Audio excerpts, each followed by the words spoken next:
Valami nagyon fontosat szeretnék most megosztani veletek a Szentírásból, amiben meg kell alapozódnunk. Mert sokan, ha már itt vagytok egy ideje, értjük a kegyelmet, értjük a törvényt. De a legfontosabb dolog, amit meg kell értened a mindennapos Istennel való járásodban, az az, hogy arra vagy elhívva, hogy hit által járj.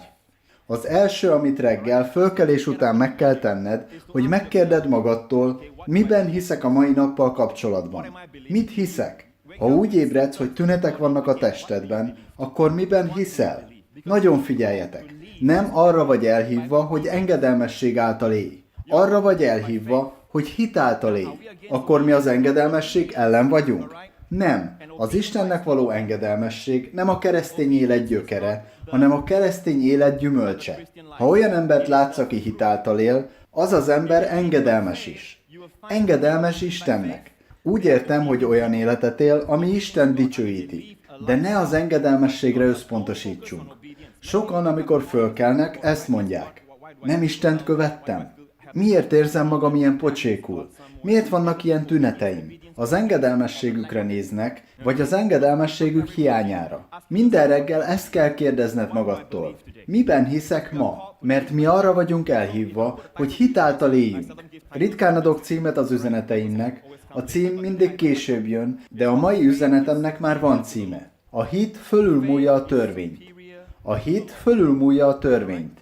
Nézzünk meg valamit, ami akkor történt Jézussal, amikor a saját városában, Názáretben volt. Elment a zsinagógába, ahol fölnőtt, odaadták neki Ézsaiás próféta tekercseit, és azt a részt olvasta föl, ahol azt mondja, hogy amikor a messiás eljön, ezeket fogja mondani. Az Úrnak szelleme van rajtam, mert felkent engem, hogy az evangéliumot hirdessem a szegényeknek, hogy meggyógyítsam a megtört szíveket, hogy szabaddá tegyem a megkötözötteket. Aztán ehhez a részhez ért, hogy hirdessem az Úr kedves esztendejét. És ekkor becsukta a tekercset, és ezt mondta, ma beteljesedett ez az írás a ti fületek hallatára. Sokan azt gondolják, hogy az emberek azért lettek mérgesek, és azért akarták őt letaszítani a szikláról, mert azt mondta, hogy ő a messiás. De ekkor még nem lettek mérgesek. Miután azt mondta, hogy ma teljesedett be ez az írás a ti hallásotokra, ekkor még nem lettek mérgesek. De ezután Jézus azt mondta, bizony mondom nektek, egy próféta sem kedves az ő hazájában. És most két eseményt fog említeni, amik két különböző személlyel történtek meg az Ószövetségben. És ez húzta fel őket annyira, hogy olyan mérgesek lettek rá, hogy meg akarták őt ölni. Emiatt a két példa miatt történt, nézzük meg őket. Az első Lukács 4:25. És igazán mondom nektek, hogy Illés idejében sok özvegyasszony volt Izraelben, mikor az ég 3 esztendeig és 6 hónapig be volt zárva, úgy, hogy az egész tartományban nagy éhség volt. Mégis azok közül senkihez sem küldetett Illés, hanem csak Szidonnak Szareptájába. Szidonba, egy nem zsidó városba. Tehát Isten elküldte Illést egy nem zsidó nőhöz, méghozzá egy özvegyhez. Tehát ez az első példa. Mondhatod erre, hogy ez egy példa az ellátásra. Mert Jézus azt mondja, hogy senki máshoz nem küldetett el Illés. És mit tett Illés, amikor odament? Mondott neki valamit, aminek a nő engedelmeskedett, és aztán mi történt? Az olaj nem apadt el, és az ételből sosem fogytak ki. Itt egy példát látunk a jólétre. Következő vers, és az Elizeus próféta idejében sok bélpokros volt Izraelben, de azok közül egy sem tisztult meg, csak a Szíriából való Naámán. És tudjátok, ki volt Naámán? Ő volt a hadsereg legfőbb vezére, de leprás volt. Szíria királya kedvelte őt, és elküldte Elizeushoz, hogy helyreálljon, hogy meggyógyítsa. Mondhatod erre, hogy ez egy egészségügyi csoda volt. Tehát itt van az egészség és a jólét. Hányan szeretnétek egészségesek lenni? Hányan szeretnétek jólétben élni? Több kezet láttam a jólétre. Azt hiszem, ezt el kell mondanom, és szeretném, hogy ez föl legyen jegyezve.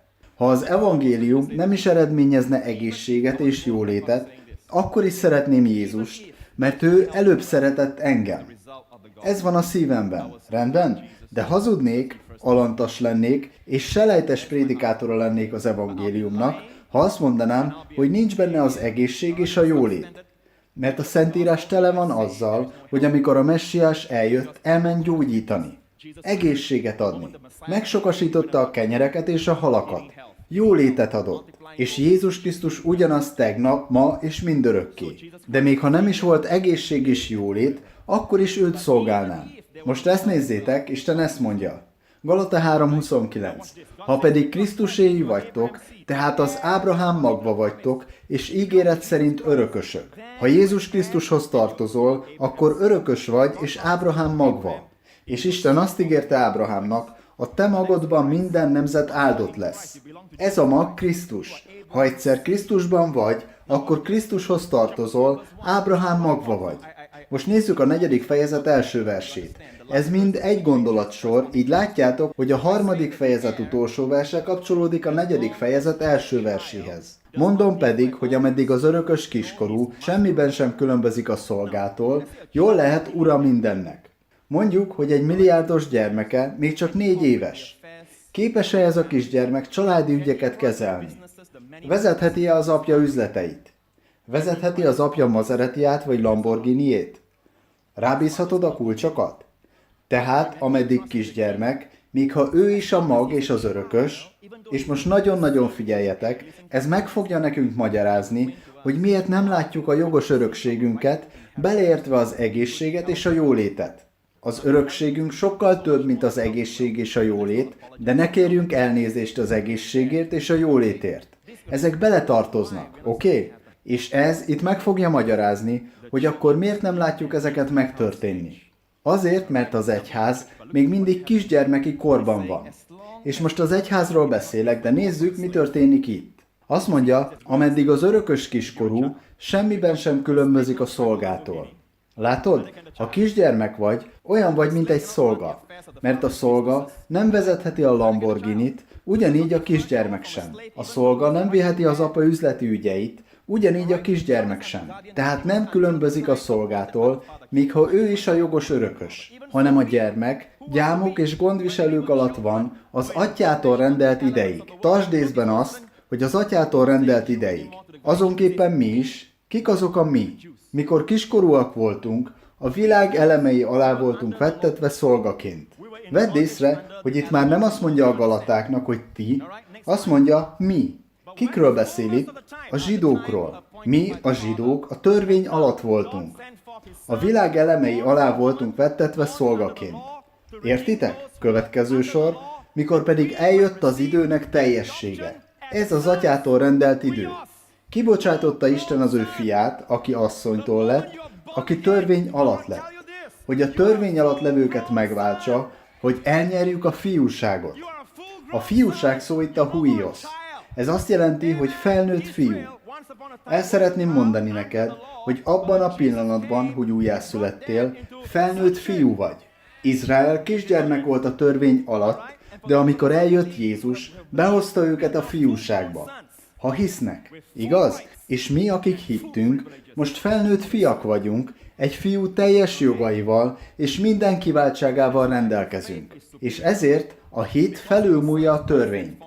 Minthogy pedig fiak vagytok, kibocsájtotta az Isten az ő fiának szellemét a ti szíveitekbe, ki ezt kiáltja, Abba, Atya. Azért nem vagy többé szolga, hanem fiú, ha pedig fiú, Istennek örököse is Krisztus által. A 6. versben hirtelen azt mondja, ti. Előtte azt mondta, mi.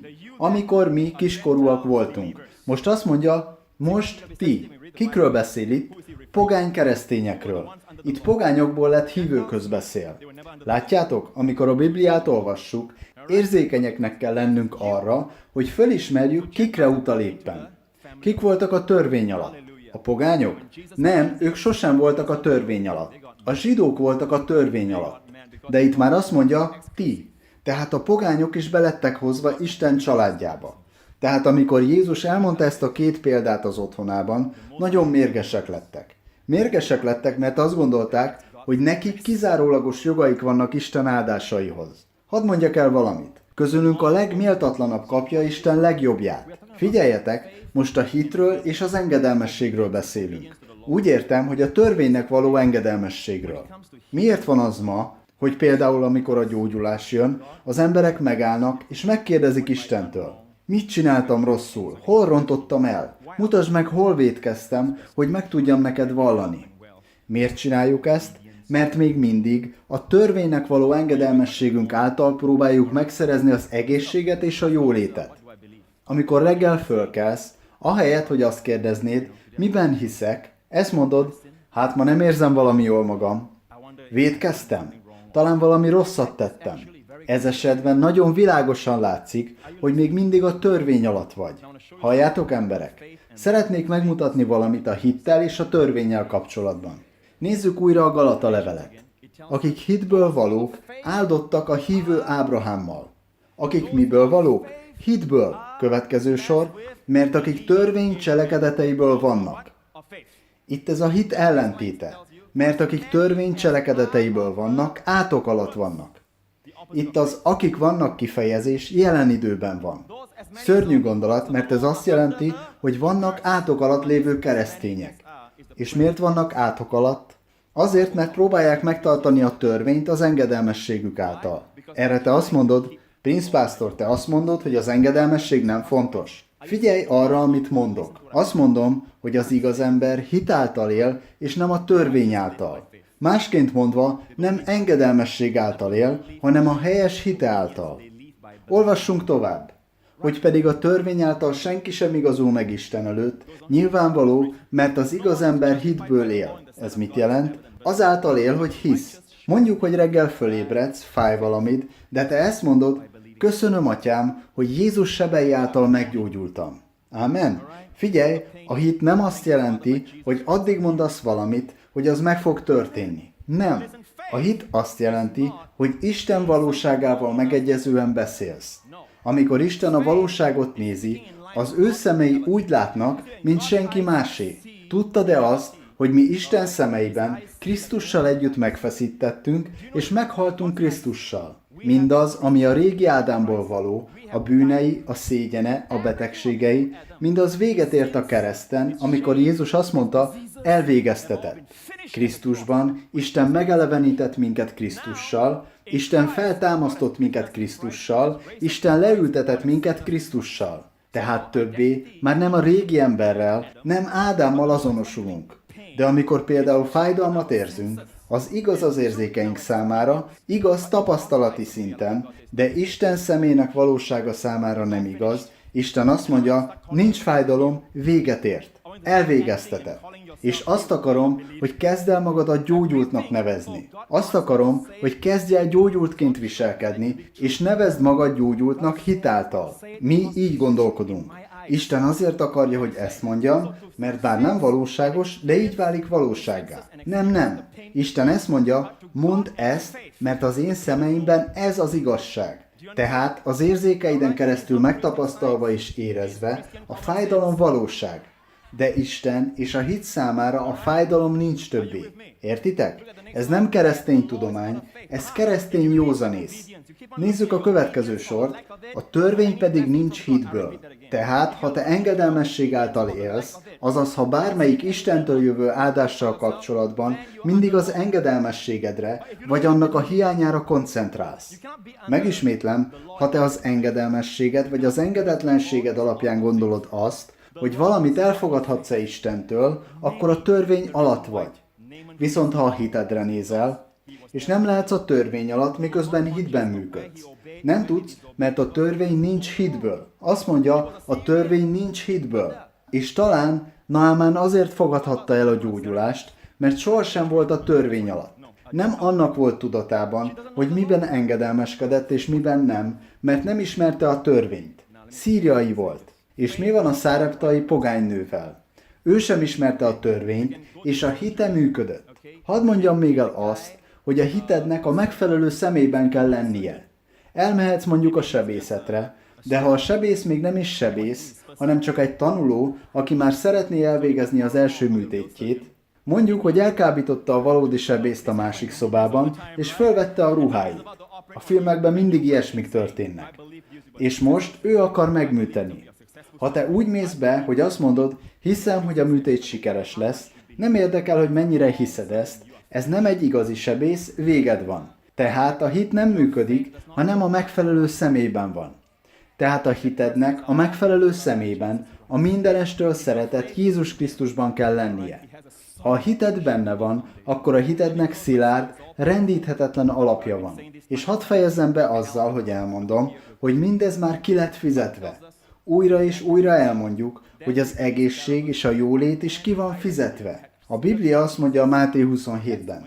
Akkor Pilátus elbocsáttál nekik Barabást, Jézus pedig megostoroztatván. Ez az, amikor az ő sebeivel meggyógyultunk. Azt mondtam, hogy a sebei által meggyógyultunk. Más szavakkal, Jézus kifizette a gyógyulásunkat azáltal, hogy elviselte, hogy a póznán újra és újra üssék. Néhányan azt mondják, hogy 39-szer ütöttek rá, de ne feledd, a 39 ütés zsidó törvény volt, őt pedig rómaiak ütötték. Nem tudjuk, hogy hányszor ütöttek rá, de addig ütötték, míg a hátát darabokra szaggatták. Alig tudott járni. És tudjátok, mit tettek ezután? Vették a ruháit, és miközben még mindig vérzett, ráadták azokat, hogy amikor később megszáradt, letéphessék róla. Tehát fájdalommal szétroncsolták, és tudod, hová vitték? Míg nem végeztek. Akkor a helytartó vitézei elvitték Jézust az őrházba. Ez egy gyülekezési hely volt. És hány embert hívtak oda? És oda gyűjtötték hozzá az egész csapatot. Tudod, hogy miért gyűjtötték oda őket? A következő vers ezt mondja, és levetköztették őt. Az egész helyőrség előtt. A vér már megszáradt a ruháin, és most meztelenre vetköztették. Itt lett kifizetve a te jóléted. És figyelj, mert nem csak ez, hanem a szégyened is itt ért véget. Mert ő teljes megaláztatásban állt ott. Amikor az első szüleink, Ádám és Éva vétkeztek Isten ellen, meztelenek voltak. Ki gondolta volna, hogy Isten el fogja küldeni a fiát, hogy a mi bűneink miatti teljes megaláztatást elviselje?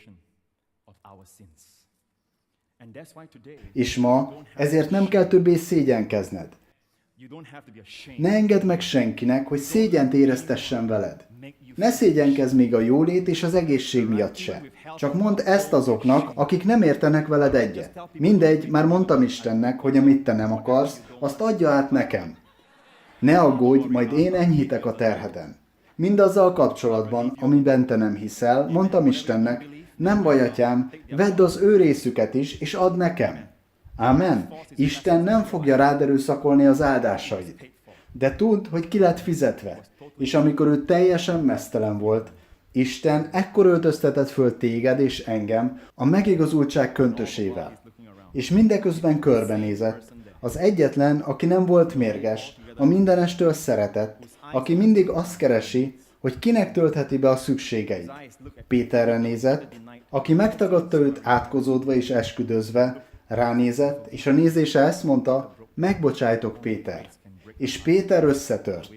Csak a kegyelem tudja úgy összetörni a szívet, ahogy Péter szíve összetört. Az ő szemei mindig, amikor a sokaságra nézett, pásztor nélkül való juhokként látta őket. Ezek a szemek be voltak dagadva, alig látott velük. Ott volt meztelenül, és mind nevettek rajta. És hiszem, hogy minden angyal kivont karddal várt, hogy csak egy szót szóljon, és az egész helyőrség holtan esett volna össze. De egy szót sem szólt a békesség fejedelme, egyetlen neheztelő szót sem szólt. Amikor odaszegezték a keresztre, ezt mondta, atyám, bocsáss meg nekik, mert nem tudják, mit tesznek. És ezt nézzétek, bíborpalástot adtak rá, és tövisből fonott koronát tettek a fejére, csúfolták őt, ezt mondva, üdvözlégy zsidóknak királya. És nézzétek ezt a verset, megköbdösték őt. El tudod képzelni, hogy Isten fiát arcon köbdösték? Tudod miért? Mert a mi arcunkon szégyen volt a bűneink miatt. Magunkban a mi arcunk érdemli meg, hogy leköpjék. De tudod, ki vette el a köpéseket? Jézus, aki az énekek énekében a mindenestől szeretett, akinek az arca 10 000 közül is kitetszik. Senki sem olyan gyönyörű, mint ő. Mindenestől szeretett. Ezt mondja Salamon. Az arcán viselte a köpéseket. Ne feledd, a Biblia azt mondja, leköbdösték. Nem egy valaki köpte le, hanem a teljes helyőrség közel jött hozzá, és köbdösték. Az egész arcát beborították a köpések, és megváltott téged a szégyentől. I sing Hosanna, I sing Hosanna, your selfless love reverse my shame. Ő visszafordította a szégyened. Minden szégyenedet, minden megaláztatásodat visszafordította. Aztán vettek egy pálcát. Egyébként az itt szereplő pálca szó botot jelent. Ez egy kemény bot, és ezzel ütötték a fejét, a töviskoronát egyre mélyebbre nyomva. Mindezt azért, hogy te és én ma hitáltal tudjunk élni. Úgyhogy ne azt csináld, hogy szinte bocsánatkérően elrebeged, hogy az ő sebei által meggyógyultam, de nem merem elvenni a gyógyulást. Istennel ne legyél ilyen, ez büszkeség. Csak fogadd el alázatosan. Ő fizetett érte. Add neki a dicséretet. Thank you, Jesus. Hallelujah.